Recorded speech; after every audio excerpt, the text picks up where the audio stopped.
Jésus était en train de chasser un esprit mauvais qui rendait un homme muet. Quand l'esprit mauvais sortit, le muet se mit à parler et les foules furent remplies d'étonnement.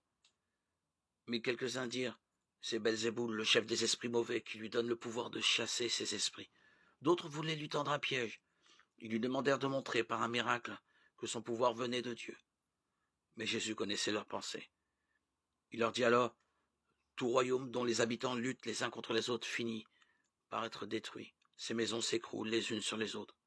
Si donc Satan est en lutte contre lui-même, comment son royaume pourra-t-il continuer à exister?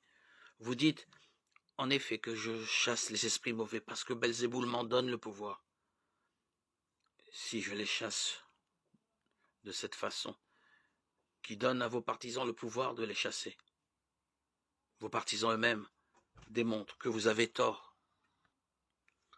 En réalité, c'est avec la puissance de Dieu que je chasse les esprits mauvais, ce qui signifie que le royaume de Dieu est déjà venu jusqu'à vous. Quand un homme fort et bien armé garde sa maison, tous ses biens sont en sûreté. Mais si un homme plus fort que lui arrive et s'en rend vainqueur, il lui enlève les armes dans lesquelles il se confiait, et il distribue tout ce qu'il lui a pris. Celui qui n'est pas avec moi est contre moi, et celui qui ne m'aide pas à rassembler disperse. Lorsqu'un esprit mauvais est sorti d'un homme, il va et vient dans des endroits desséchés en cherchant un lieu où se reposer. S'il n'en trouve pas, il se dit « Je vais retourner dans ma maison que j'ai quittée ».